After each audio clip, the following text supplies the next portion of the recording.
E nós vamos ler esse texto, e eu gostaria de, antes de ler, orar, e gostaria que você orasse, e você pudesse pedir para que Deus me usasse, e para que você também pudesse, assim, abrir o coração para ouvir a palavra de Deus. Vamos orar. Senhor Deus, é o Senhor quem convence, é o Senhor quem transforma, é o Senhor quem regenera, é o Senhor quem santifica, é o Senhor que está no controle de todas as coisas, o Senhor reina sobre tudo, sobre todos. E nós estamos aqui, Pai, primeiramente por permissão do Senhor, por escolha do Senhor, Pai, que nos trouxe aqui neste lugar. E nós estamos aqui, Pai, agora diante da Tua palavra. E dá-nos graça, ó Deus, para ouvirmos a Tua voz. Fale conosco individualmente. Ó Deus, que nós possamos receber a Tua palavra, Pai, de uma maneira inédita, como nunca. Então, para isso, ó Deus, que o Teu Espírito Santo venha preparar o nosso coração, o nosso intelecto, a nossa vida, que nós sejamos, ó Deus, abençoados por Ti. Que saiamos daqui, ó Deus, cheios da Tua palavra, motivados, ó Deus, a viver conforme a Tua vontade revelada na Tua palavra. Ó Deus, usa-me, Pai. Usa-me, Senhor. Faz de mim, ó Deus, a cada dia um instrumento nas Tuas mãos. Me perdoa, Pai, todos os meus pecados, me fortalece, me revista, Deus, da Tua autoridade, da Tua armadura, do Teu amor, da Tua sabedoria. Que eu e minha família, Pai, sejamos bênçãos a esta igreja, e que esta igreja, Pai, seja uma bênção na vida uns dos outros, na vida dessa cidade e nessa geração. Em nome do Senhor Jesus. Amém e amém. Amados, Gálatas 6, a palavra de Deus diz assim: mas aquele que está sendo instruído na palavra, faça participante de todas as coisas boas, aquele que o instrui. Não vos enganeis, de Deus não se zomba, pois aquilo que o homem semear, isso também ceifará. Porque o que o homem semeia para a sua própria carne, da carne colherá corrupção. Mas o que semeia para o Espírito, do Espírito colherá vida eterna.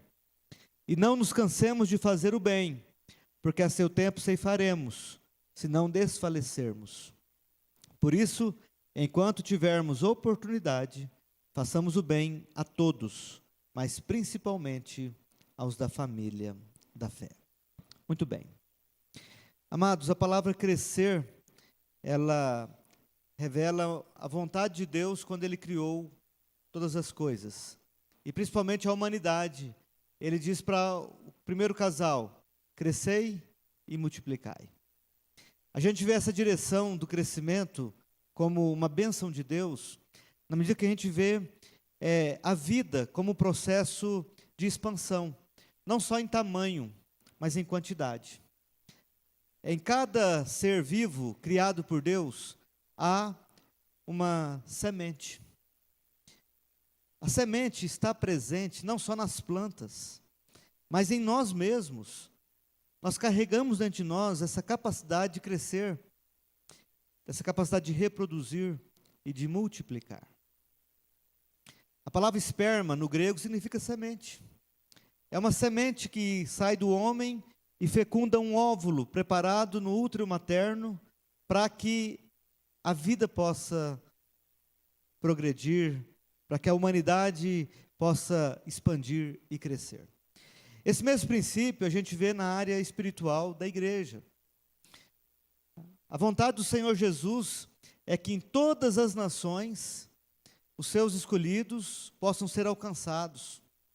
E por isso ele disse: ide e façam discípulos de todas as nações, batizando-os em nome do Pai, do Filho e do Espírito Santo. Se não fosse vontade de Cristo que a igreja crescesse, Ele não iria dar essa ordem. Mas como essa ordem está relacionada com a aliança que Deus fez, lá em Gênesis, lá na pessoa de Abraão, o primeiro patriarca, quando Deus fala para Abraão: em ti serão benditas todas as famílias da terra. Deus começa chamando um homem, mas o seu propósito e a sua vontade é alcançar famílias em todas as nações da terra. Esse é o propósito do Senhor. Por isso que nós somos aqui privilegiados, né? O Evangelho chegou ao Brasil.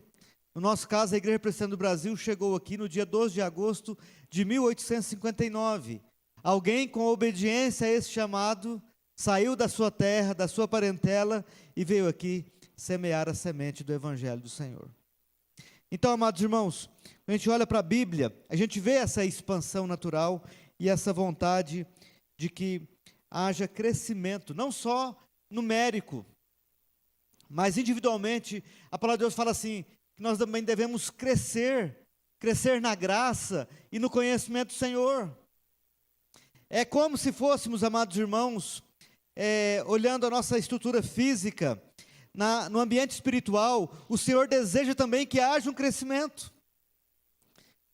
A criança, vamos pegar o exemplo da Esther, que está no útero, no ventre de nossa irmã Vanúzia, está perto de ganhar da luz a nossa irmã, em breve, agora esse mês a Esther nasce. Ela vai nascer sem saber falar, sem saber andar, precisando do contato da mãe e do pai, para ela poder sobreviver. Mas ali tem uma pessoa com todos os itens necessários para que ela possa se desenvolver. É uma pessoa. Humanamente falando, e na questão de valor, é uma pessoa, é um ser humano, é uma alma, é uma vida, por mais que seja pequenininha, indefesa, insegura, mas é uma pessoa. Mas ela, Deus colocou dentro da Esther, naturalmente, toda a capacidade para que ela desenvolva, para que ela cresça. E nós oramos para que isso aconteça. E nós oramos para que isso, de fato, não só na área física, mas também espiritual e emocional, quando nós temos orado pelas crianças aqui na igreja. Orei pelos nossos filhos, oro pela Ana Clara, oro pelas crianças. Eu creio que todos oraram aqui pelos seus filhos, para que eles pudessem crescer e desenvolver de forma saudável, física, emocional e espiritualmente. Então, quando a gente olha para a igreja de uma forma espiritual, nós não podemos, irmãos, aceitar a possibilidade de ficarmos estagnados em um só estágio da vida espiritual. Tem gente que acha que a conversão é tudo. Irmãos, a conversão é o primeiro passo. Tem muitos outros para serem dados. E a vida cristã é uma jornada que pressupõe essa vontade divina. Crescei. Nós encontramos vários textos na palavra de Deus, o Senhor dizendo para a igreja, sobretudo na questão do amor, que o vosso amor aumente mais e mais, na plenitude do conhecimento do Senhor Jesus. Olha só a dinâmica, um aumento do amor, um aumento pressupondo um crescimento, um desenvolvimento. E é interessante, amados, que essa questão do crescimento espiritual não está relacionado com a idade física ou a idade que nós temos como membros na igreja. É possível a gente ser membro da igreja há muitos anos e às vezes sermos ainda infantis espiritualmente, como a igreja de Corinto. Paulo fala seriamente com a igreja de Corinto, quando Paulo fala, leite eu estou dando para vocês, eu queria dar alimento sólido, mas vocês não podem suportar, porque vocês são crianças espirituais. Paulo não está fazendo um elogio para Corinto, não, irmãos. Paulo está fazendo uma crítica severa, porque aquela igreja ela está insistindo em permanecer no jardim da infância espiritual. Como Corinto, todas as igrejas do Senhor são chamadas a um crescimento espiritual individual e a um crescimento espiritual coletivo. E esse crescimento espiritual, ele vai se dar na medida que nós realmente estamos em Cristo, no Espírito Santo, na palavra, com os nossos corações obedientes e fiéis ao chamado do Senhor. É impossível nós falarmos que estamos em Cristo, que estamos cheios do Espírito Santo, firmados na palavra, dispostos e obedientes, com fidelidade no Senhor, e não darmos provas de um crescimento espiritual. É uma contradição. Então, por isso, amados irmãos, a palavra de Deus sempre nos exorta a rever a nossa jornada, a avaliar os nossos passos. E por isso, de domingo a domingo, dia a dia, a palavra do Senhor, ela nos chama e nos coloca na rota e na direção. Hoje aqui falaremos sobre crescendo no amor uns pelos outros, na perspectiva de amar os irmãos da igreja. E eu queria aqui trazer algumas definições sobre amor. E a primeira delas, Agostinho de Hipona, ele diz o seguinte: um coração que ama, incendeia outro. É impossível, irmãos, termos amor no nosso coração e não incendiarmos o próximo. Incendiar no sentido de contagiar, de influenciar, de tocar. Como perfume, naturalmente a pessoa que é capaz de sentir, o seu olfato está perfeito, ele é capaz de sentir o cheiro gostoso de uma fragrância gostosa. Assim também o coração que ama, ele não passa imperceptível às outras pessoas. O pastor, ele tem uma frase muito interessante que diz o seguinte: a suspeita subtrai, a fé adiciona, mas o amor multiplica. Ele trabalha duplamente, aquele que o dá e aquele que o recebe. Ou ele abençoa duplamente, naquele que dá e naquele que recebe. A suspeita subtrai, mas a fé adiciona. Agora, o amor multiplica, o ódio divide. Um coração cheio de rancor, um coração cheio de ódio, ele provoca divisões, mas o amor multiplica. O amor abençoa de forma dupla, aquele que ama e aqueles que são amados. Existe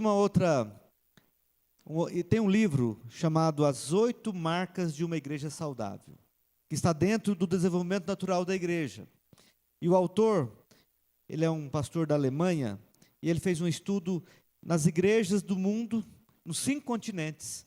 E ele fez ali uma análise sobre as igrejas que estão demonstrando saúde espiritual. E um dos indicadores na pesquisa que esse pastor fez, ele fala que a igreja saudável, ela é marcada pelo amor nos seus relacionamentos. Ou seja, o amor é a marca dos relacionamentos daquela igreja.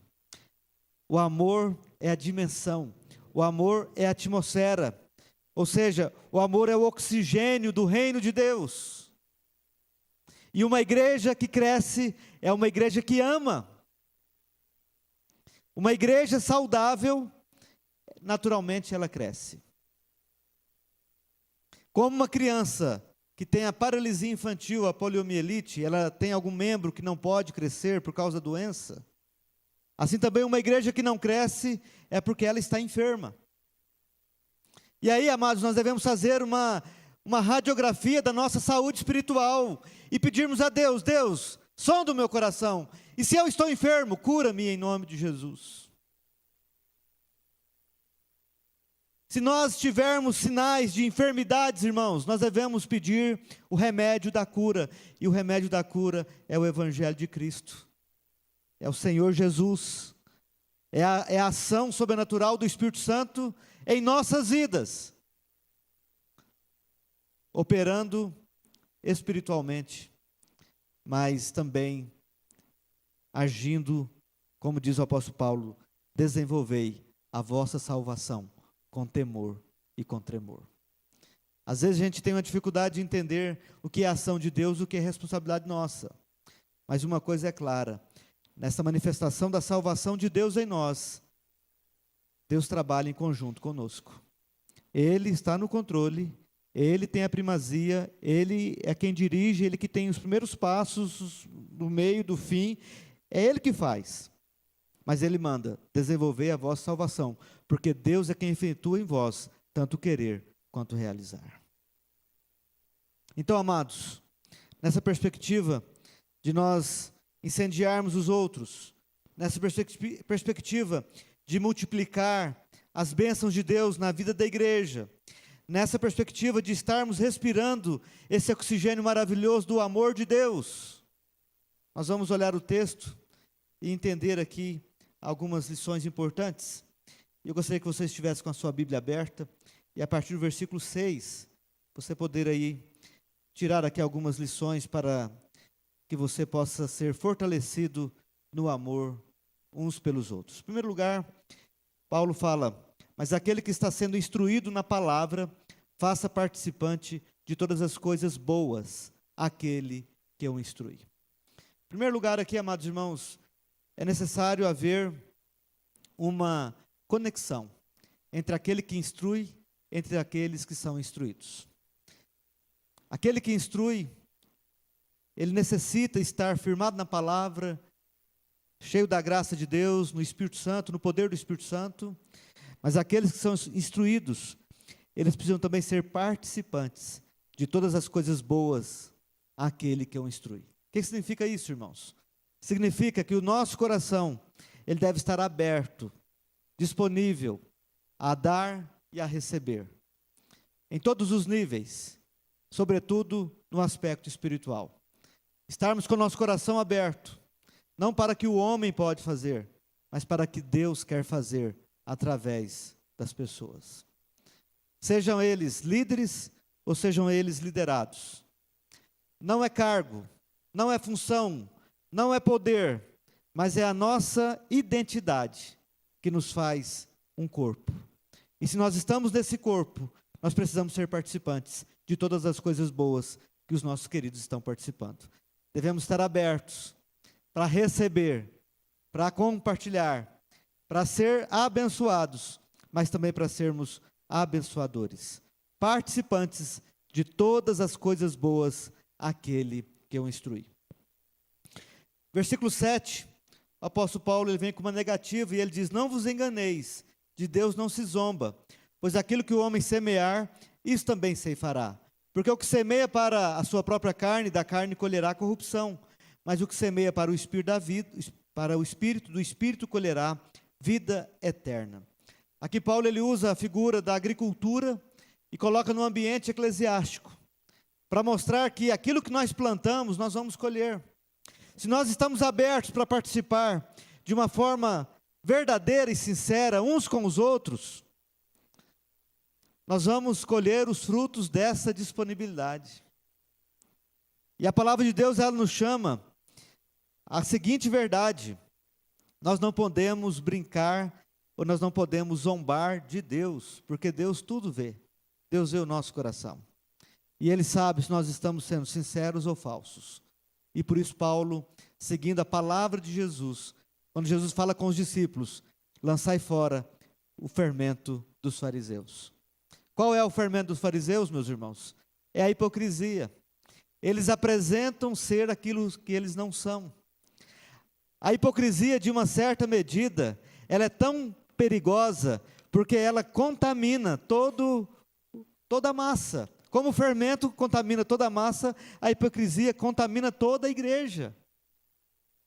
Por isso, irmãos amados, nós não podemos zombar de Deus, porque Ele sabe se nós estamos bem ou se nós estamos. E se nós estamos chorando, nós devemos chorar com os que choram. Temos irmãos que estão sofrendo por causa de questão de saúde. Nosso papel é chorar com essas pessoas e orar com essas pessoas e orar por essas pessoas.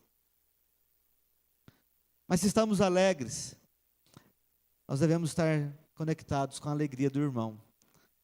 Porque às vezes a gente ri quando alguém está chorando e às vezes a gente chora quando alguém está sorrindo. E no meio dos irmãos não pode haver falsidade. Se alguém está chorando, a minha conexão de amor com ela vai me fazer sentir um pouco da dor que ele sente, porque eu o amo. E se ele está feliz, porque ele recebeu uma grande bênção, eu vou regozijar com ele, porque eu o amo. E a alegria dele também é minha alegria, porque somos um corpo. Amados irmãos, essa mensagem é uma mensagem que vem quebrar esse modelo, esse paradigma de individualismo que nós temos na sociedade. E também, não só um modelo de individualidade, mas um modelo também de relatividade, onde as pessoas valem aquilo que elas têm. E elas são úteis enquanto elas são importantes, ou elas estão fazendo alguma coisa. Na medida que elas não estão mais úteis ali em alguma coisa que ela poderia fazer para mim, então eu descarto, como se fosse um copo descartável. A igreja não faz isso. Ou melhor, a igreja não deveria fazer isso. Se a igreja faz isso, é um sinal de enfermidade, é um sinal de pecado. E isso tem que ser corrigido. Amados, Não vos enganeis, aquilo que você semear, você vai colher. O que você semeia para a carne você vai colher corrupção. Aquele que semeia contenda, aquele que semeia divisão, aquele que semeia ódio, aquele que semeia mentiras, aquele que semeia maldades, ele vai colher isso, irmãos. Não é porque Deus é mau, é porque existe uma lógica, ação e reação. As leis que Deus estabeleceu no universo, elas seguem uma linha natural. E muitas vezes, amados irmãos, Deus ele age no natural com o seu sobrenatural, mas uma coisa é clara: as consequências dos nossos pecados, às vezes nós sofremos amargamente, por causa dos nossos pecados.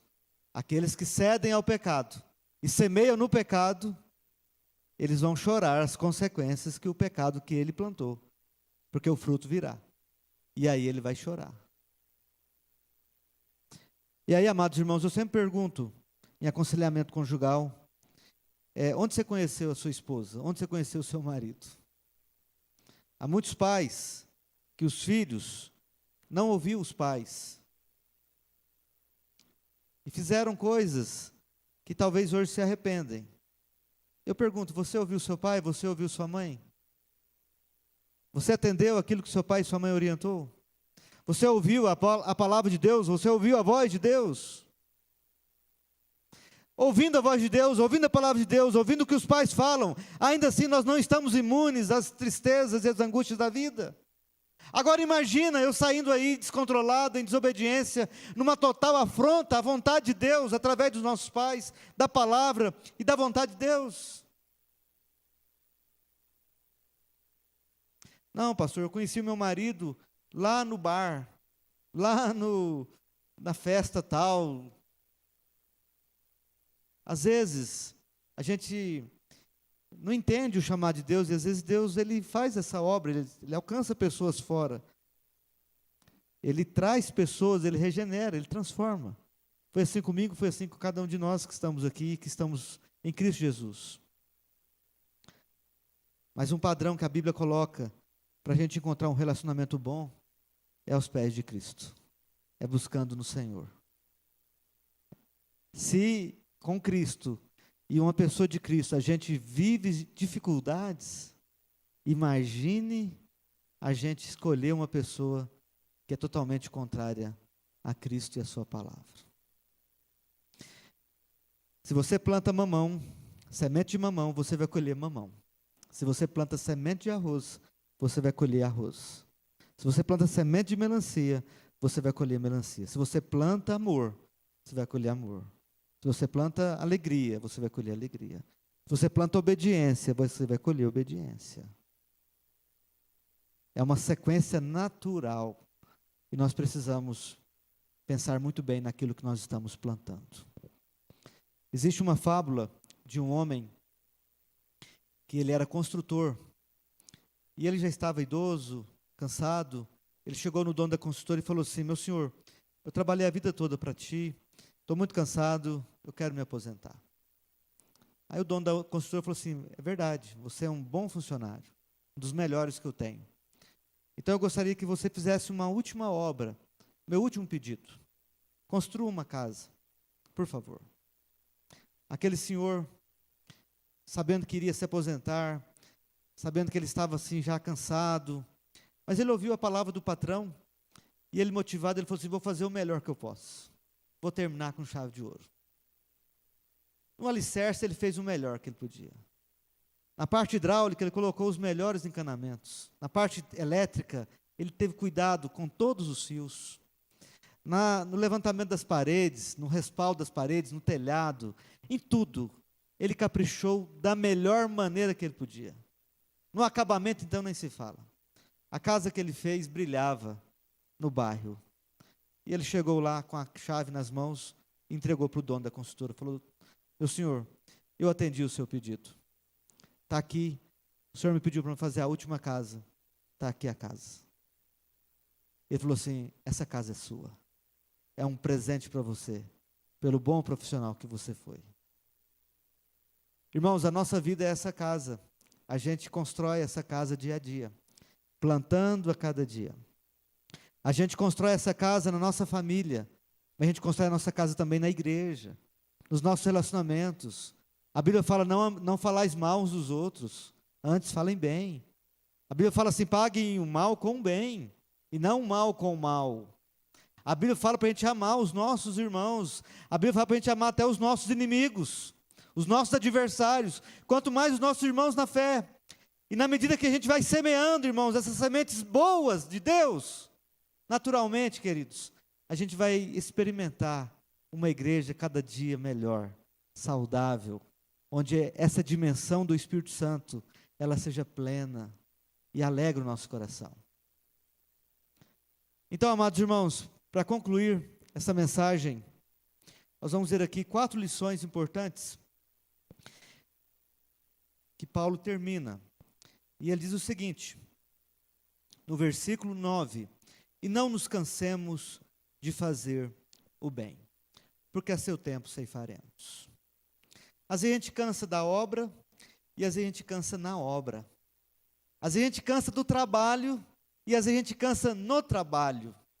Mas lembre-se de que nós temos o Deus que faz nova todas as coisas. E esse Deus que faz nova todas as coisas, Ele diz que aqueles que esperam nele serão como águias, que voarão nas maiores alturas, correrão e não se cansarão, caminharão e não se fatigarão. Aleluia. Porque o nosso Deus é aquele que diz, bem-aventurados aqueles que saem andando e chorando enquanto semeia, mas voltarão com júbilo, trazendo os seus feixes. Paulo fala, irmãos, não nos cansemos de fazer o bem. E ele diz, porque a seu tempo ceifaremos. Porque a seu tempo ceifaremos. O amor incendeia, o amor multiplica, o amor é o oxigênio do reino de Deus. Então que nós possamos, com a graça do Senhor, a cada dia, não nos cansar de fazer o bem a todos, sem distinção de cor, sem distinção de nível intelectual, nível social, sem distinção de questões religiosas. Mas que nós saibamos, nas prioridades de Deus, a família vem em primeiro lugar. Eu posso ser um pastor, abraçar todas as crianças da igreja, ser uma bênção em todas as famílias da igreja. E se eu for um péssimo marido em casa, um péssimo pai para os meus filhos, o meu ministério é totalmente desacreditado. Porque a minha primeira igreja é a minha família. E a sua primeira igreja é a sua família. O primeiro lugar de alegria, de sucesso, de êxito que você deve colocar como prioridade é a sua família. Nada justifica um fracasso na família. Nem mesmo os sucessos financeiros, intelectuais, ou até mesmo aqueles que nós achamos, entre aspas, espirituais. E na mesma medida, a palavra de Deus nos chama a não nos cansar de fazer o bem, principalmente aos da família da fé. Segunda lição que o texto diz, amados irmãos, Paulo diz, nós vamos certamente ceifar, se não desfalecermos. Olha só essa segunda lição que o texto nos faz. É possível nós nos desfalecermos? É possível. Não estou falando aqui de perder a salvação, não, meus irmãos. Eu estou falando aqui de deixar de receber aqueles frutos de regozijo provenientes da graça de Deus numa vida de amor. Tempos que nós ficamos em casa, tempos que nós ficamos no isolamento, tempos que nós ficamos numa quarentena, fechados, são tempos que nós ficamos privados dessa alegria gostosa, dessa comunhão maravilhosa, de estarmos juntos. Somos diferentes, somos imperfeitos, mas somos regenerados, lavados e remidos pelo sangue do Cordeiro. Estamos em obras, o nosso oleiro está fazendo a obra. Estamos em construção, mas aquele que começou boa obra, ele há de concluir, não só aqui, mas também em todos aqueles que pertencem a ele. Então, nós vamos ceifar, se não nos desfalecermos. Então aqui é uma chamada. Olha o seu coração hoje, se você não está desfalecido em fazer o bem, em manifestar o amor, em ministrar o amor. E se porventura você estiver, que você possa clamar ao Senhor por um renovo, em nome de Jesus. Terceira lição, meus amados irmãos. O texto, versículo 10. Por isso, enquanto tivermos oportunidade, amados, sempre teremos oportunidades de fazer o bem. Sempre teremos. Muitas vezes, pedidos que batem à nossa porta. E muitas vezes, necessidades que os nossos olhos contemplam. João Batista, quando ele estava pregando o batismo de arrependimento, ele disse para as pessoas: aquele que tem 2 túnicas, dê uma para aquele que não tem. Ele disse para os soldados: não promovam julgamentos falsos ou denúncias caluniosas. Se contentem com aquilo que vocês ganham. Na mesma medida, João Batista está falando de uma revolução social através do Evangelho do Senhor. Muitas vezes vão bater na nossa porta, ou muitas vezes nossos olhos hão de contemplar as necessidades. Se estiver no nosso alcance, que nós possamos aproveitar a oportunidade. Conta-se uma história que me marcou muito, irmãos, de uma jovem senhora, casada, marido trabalhando, os filhos também, ela também tinha que ir para o trabalho. Ela era daquelas, iguais a vocês, como lá em casa também. Muitas vezes a gente tem que fazer a comida antes do amanhecer, para a gente deixar para os filhos, ou então levar para o trabalho, ou alguma coisa assim. E ela pegou e deixou a comida pronta. Os filhos que foram para a escola, o esposo queria que ele vinha almoçar em casa, mas ela não vinha. E ela, na correria do dia a dia, a casa não estava tão em ordem. A casa não estava tão em ordem. Mas ela deixou a comida feita. Ela estava no ponto de ônibus, chegou uma pessoa pedindo um dinheiro para a comida. Bem no início da manhã. E ela falou o seguinte: eu não tenho dinheiro, eu só tenho o dinheiro do ônibus. Mas é o seguinte, lá em casa tem comida pronta. Está aqui a chave. E ela não conhecia o homem. Está aqui a chave. Você vai lá, come, tranca a casa e põe a chave debaixo do tapete. E ela foi embora. E lá sentada, ela falou: mas que loucura que eu fiz. Eu não conheço aquele homem. Eu dei minha chave da casa para ele. Que loucura. Mas ela foi orando, pedindo a Deus: Deus, o que eu fiz, está nas suas mãos. Guarda a casa, guarda a minha vida, guarda a família. Guarda esse homem, em nome de Jesus. E ela esqueceu daquilo, trabalhou, voltou para casa. Quando ela chegou em casa, ela encontrou a família assim, reluzente. Porque a casa, que estava meio bagunçada, estava assim brilhando de tanta organização. E ela encontrou um bilhete mal escrito, e o bilhete dizia assim: muito obrigado pela confiança a mim depositada. O que eu pude retribuir foi dar uma faxina na sua casa.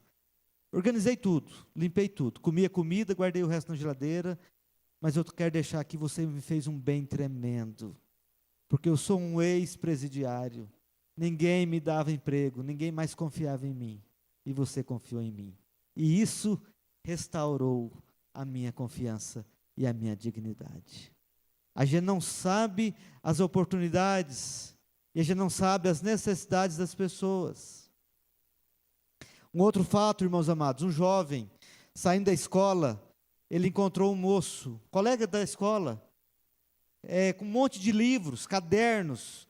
Aquele moço havia tropeçado e ele estava ali juntando aqueles livros. E aquele rapaz, adolescente, parou do lado e falou: vou te ajudar. Não precisa, não, eu vou te ajudar. E ajudou aquele moço. Era muita coisa. E aí ele entrou com o moço: não, eu te ajudo. Entrou na casa do moço, guardou os livros ali e falou: Deus te abençoe, Deus te abençoe. No outro dia, ele na escola, o moço dele, aquele rapaz procura ele e falou assim: naquele dia eu ia me matar. Peguei tudo na escola, porque eu ia tirar minha vida, porque eu sentia que ninguém se importava comigo. Então você se importou, e pela sua ação, eu não tirei minha vida. Irmãos, eu não sei se você já teve uma experiência de ajudar alguém numa tensão da vida e da morte. Eu já experimentei um caso de chegar numa casa e a pessoa está amarrando a corda para se matar. Eu fazia um programa de rádio, e naquele dia eu senti uma vontade tremenda de ir na casa daquele moço, que não era da igreja. A esposa dele, os filhos dele eram. E eu cheguei na casa dele, ele estava com um problema familiar. Irmãos, eu cheguei chegando. Já cheguei abrindo o portão, ele estava em cima de uma cadeira, com a corda. Quando eu entrei, irmãos amados, nós não sabemos as oportunidades, então não cansemos de fazer o bem, não cansemos de demonstrar amor, não deixemos as oportunidades passarem para demonstrar o grande amor de Deus. E nós também nos coloquemos como colunas para combater o mal. Quando a gente vê uma fofoca mentirosa crescendo no nosso meio, a gente corrija aquilo em nome de Jesus. E quando alguém vem falar assim, ó, você viu o que o fulano fez? Não, não vi, meu irmão. Você quer saber? Não, não quero saber, vamos orar por ele. Lá em Goiânia, quando eu era seminarista, tinha um grupo de oração nosso lá, tinha uma grande frase escrita: nesse grupo não se fala do irmão, oramos por ele. Uma igreja que ama não vai falar do irmão, vai orar por ele, porque nessas palavras a gente semeia coisas ruins, e muitas vezes a gente entulha a vida do irmão, e às vezes a gente atrapalha o crescimento espiritual do irmão, porque a gente fala uma coisa que o irmão não está nem atento para aquilo, e a gente desperta aquilo, e aquele irmão vai ficar bloqueado contra a pessoa, contra o outro, contra a outra. Aqui no interior de Minas, numa igreja rural, uma irmã me disse isso, falou: pastor, eu gostava tanto da pregação do pastor da nossa igreja, mas uma irmã chegou e falou assim: você viu tanto que o pastor está contando piadinha na hora do culto? Eu falei: não, irmã, não, mas ele está contando muita piadinha, e o tanto que ele cita coisa de novela, ele deve estar vendo novela demais. Pastor, naquele dia em diante, eu parei de ser edificada com as pregações do meu pastor, e fiquei reparando, coisa que eu nem reparava. Você sabia que às vezes você está entulhando a vida do seu filho, impedindo que ele venha e cresça na igreja, porque às vezes você chega na igreja e coloca e despeja todas as suas chateações, coisa que talvez um diálogo depois resolveu o problema, mas no coração do seu filho a coisa ficou marcada, a ferida ficou aberta. A gente faz o bem lutando contra o mal, e sendo agentes para promover a verdade, promover o amor, promover a paz, promover a justiça, promover a obra de Deus, irmãos. Meus queridos, nós não temos noção de como nós, como servos de Deus, podemos ser instrumentos para a glória de Deus, mas também podemos ser instrumentos para não glorificar a Deus. Quando Pedro, ele negou Jesus, ele achou que tudo estava acabado. O seu sonho havia ruído-se. Aquele plano de servir a Deus havia acabado. Já não tinha mais esperança para ele. Então o que ele faz? Ele volta para o antigo ofício da pescaria. Mas ele não volta só. Ele chama os seus companheiros do apostolado. Às vezes nós temos o poder de conduzir pessoas a Cristo, mas às vezes também nós podemos ter o poder de levá-las para longe de Cristo. Nessa noite, amados irmãos, a mensagem do Senhor quer que nós cresçamos no amor uns pelos outros, na perspectiva da igreja, e que nós possamos lembrar dessas grandes verdades. Nós possamos viver uma vida sem cansaço de fazer o bem, porque nós vamos ceifar. Que nós não desfaleçamos, mas que nós estejamos aos pés do Senhor e renovemos as nossas forças. Martim Lutero, quando ele tinha muito problema para resolver, ele orava 1 hora por dia. Quando a sua agenda de problema aumentava, ele orava 2. Então Então você que está deixando de orar, e é você mesmo, está sabendo o que eu estou falando, volta para a oração.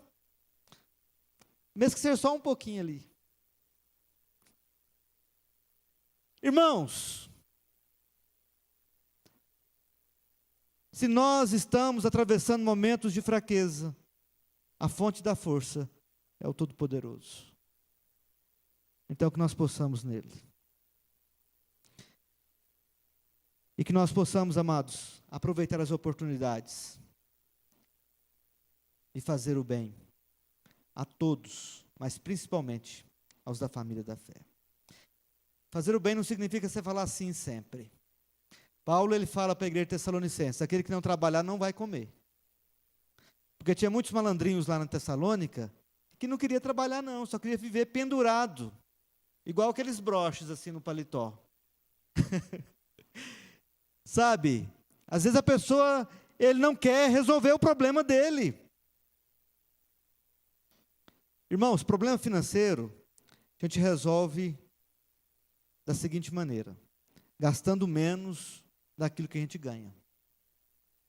Se o nosso padrão de vida não permite eu ter esse padrão, então eu vou melhorar, vou reduzir o meu padrão. E não vou ficar triste, não vou ficar chateado, porque os outros talvez estão tendo um padrão diferente do meu. Mas eu vou procurar semear sementes boas, porque a seu tempo eu vou colher. Às vezes eu dou um passo atrás, para que eu dou 2 à frente. Quando a Ana Clara nasceu, eu achei que eu precisava de um carro maior. Foi o erro que eu fiz na minha questão de finanças. Comprei um carro bom, um carro bonito, um carro grande. Mas, me atolei. Quando eu vi que eu estava indo para um abismo financeiro, eu vendi o carro. Graças a Deus. E comprei essa bênção que Deus me deu aqui. E não me envergonho dele. E não quero desfazer dele. Porque não é o carro que eu ando que define o valor que eu tenho. Mas é o amor de Deus por mim. Que me amou quando eu estava lá no fundo do poço e transformou minha história e fez de mim um novo homem. É esse amor que define quem eu sou. Não são os bens que eu tenho. Mas o que define o que eu sou são as pessoas que eu me relaciono. A minha família, os meus irmãos e os meus amigos. E eu fico honrado, irmãos, eu fico feliz quando as pessoas falam assim, pastor, sua igreja é uma bênção.